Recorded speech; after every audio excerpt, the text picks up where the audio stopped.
Hi, everyone. Another year has gone by, but are we truly happy?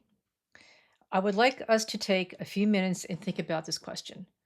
While it is true that time is flying, the most important question we need to ask ourselves is if we are happy.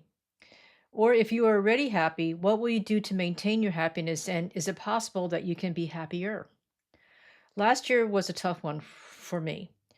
My best friend passed away last August, and I wasn't prepared for that sad event and all the emotions I had to wrestle with, along with the grief. Grief has been a process, and I'm still healing from the passing of my closest and dearest friend. So, as I'm writing this, I realize I can choose to spend the rest of my life in misery and sadness, or I can find the inner strength to forge ahead with a smile and a tender heart to move forward. It has not been easy going through the grieving process, but what keeps me sane is knowing that the love in my heart for my dear friend will never die. My heart was broken and still feels broken whenever I think about the loss. However, now I choose to embrace my emotions of love and happiness instead of despair and sadness. So today, I would like to invite us to enter a new year with love in our hearts and a New Year's resolution to be happy. I'm speaking especially to those of us who didn't have a great year last year, like me. Let's put that year behind us and hold tight to the love within our hearts. It is my hope we will all make the effort to try to be happy. This may be a major challenge for some of us, but we can start by taking small steps, like maybe just a little smile. As it's been said, it takes less effort to smile than to frown. Love is a very powerful emotion, and that same love that causes us to feel sadness can also be powerful enough to heal our hearts so we can be happy. Just as money has power, we can use it for evil or for good. If we are not careful, sadness can turn into depression, and our mental and physical health will be negatively impacted. So I encourage you today to make a New Year's resolution right now to vow to yourself that you will allow your heart to release the sadness a little each day with the intention to become a happy you. You can release your sadness a little each day by reminding yourself how much you are loved. You are loved by God, your closest friends, and loved ones. And for those of you who have loved ones who have passed recently or years ago, know that they love you also and will always be with you in spirit at every moment of every day.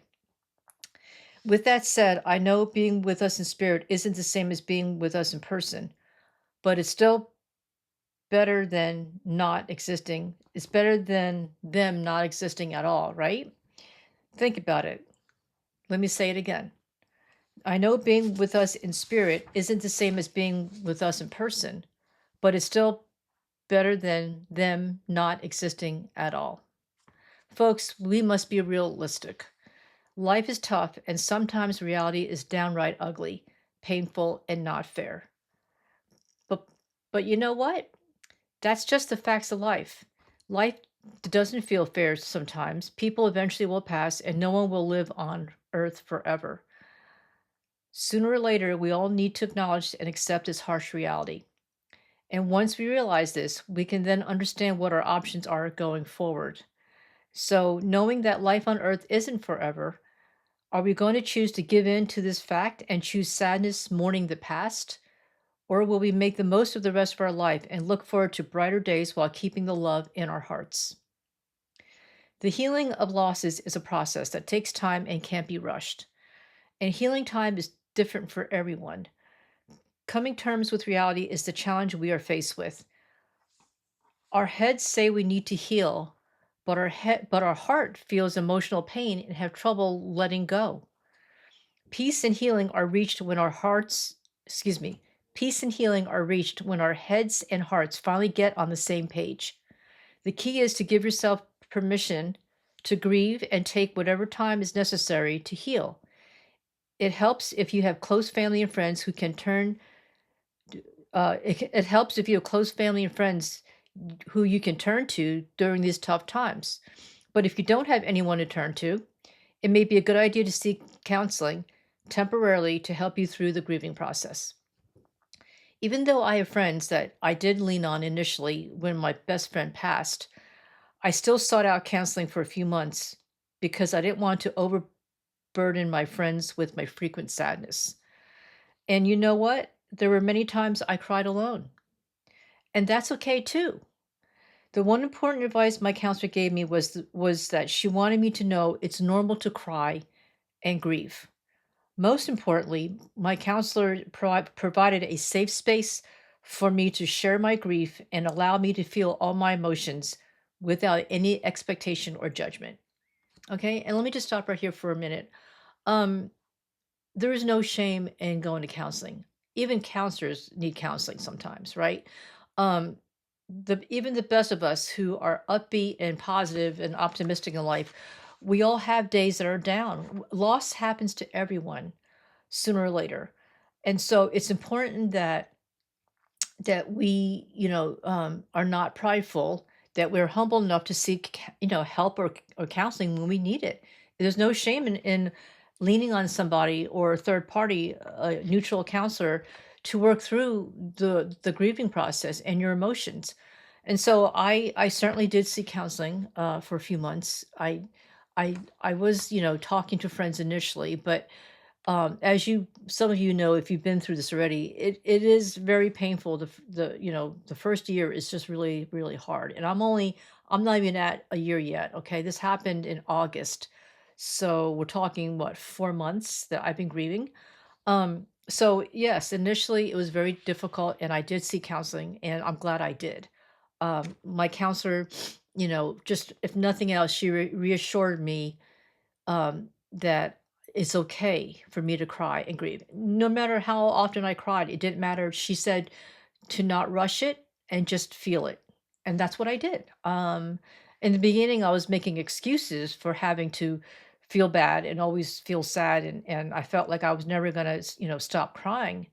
But my counselor wanted to let me know that I need to just let my emotions go, let it flow and not to feel bad that I was going through it and not to put myself on a um time scale, because I've been reading a lot how well after a certain amount of time you should be through grieving. And so I was really being hard on myself and my counselor reassured me to not put a time frame to this grieving process. It's different for everybody. And if it takes me a little longer than most people, or if it doesn't, it doesn't matter.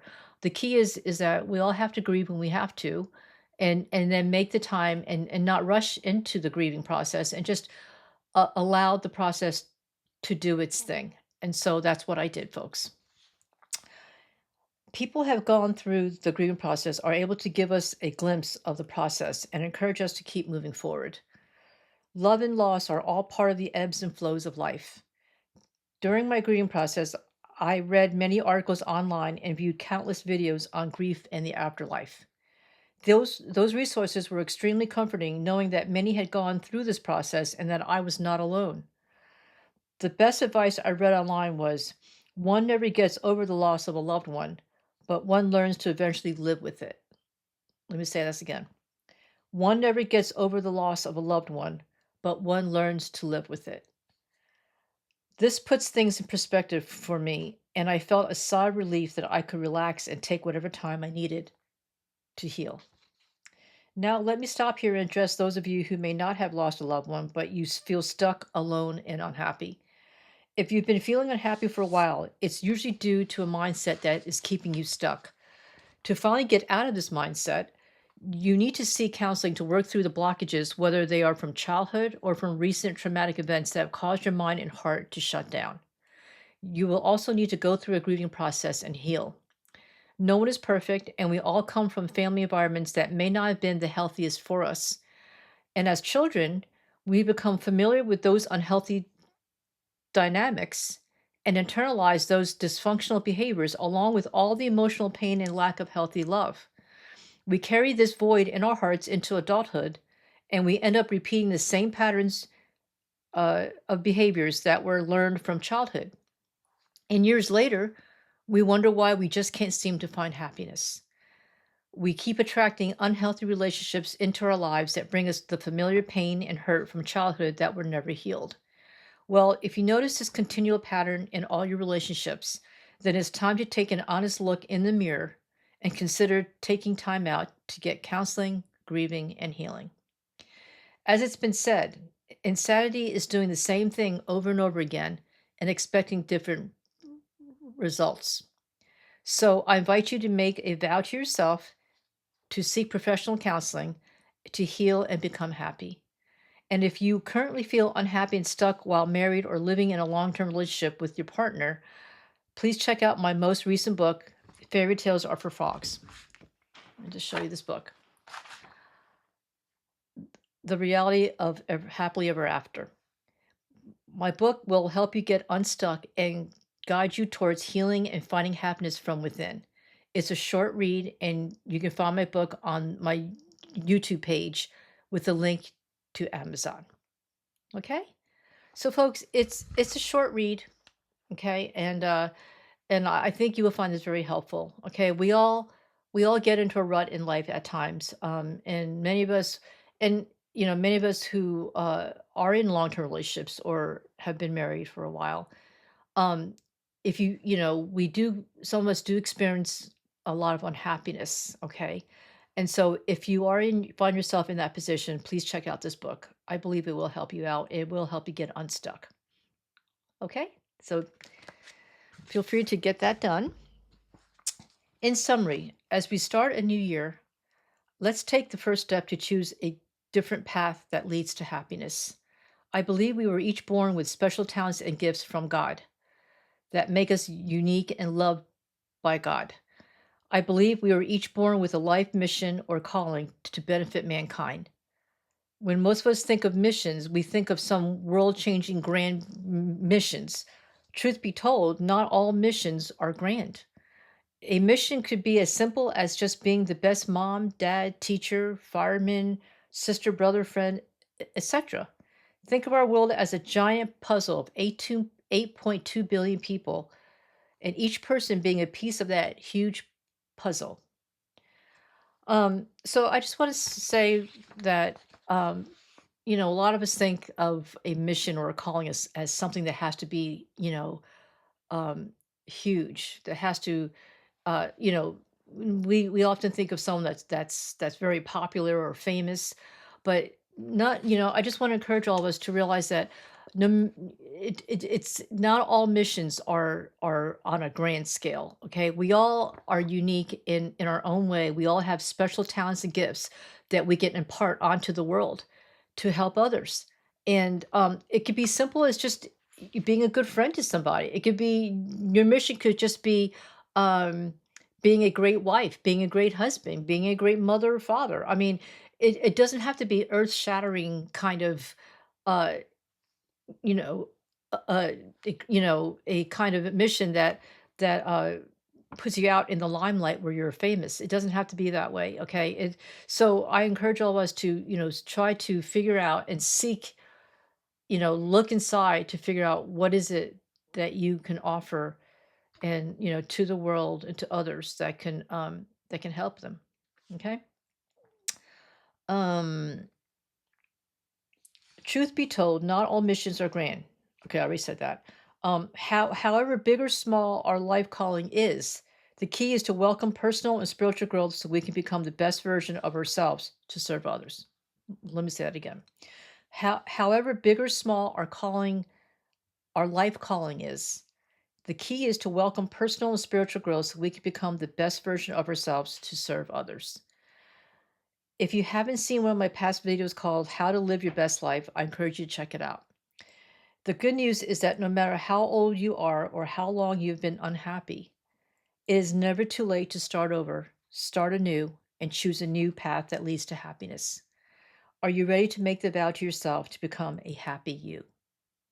You deserve to be happy. The world needs happier people. Know that as this year ends, I will be wishing you a happy new year and a happy you. Okay?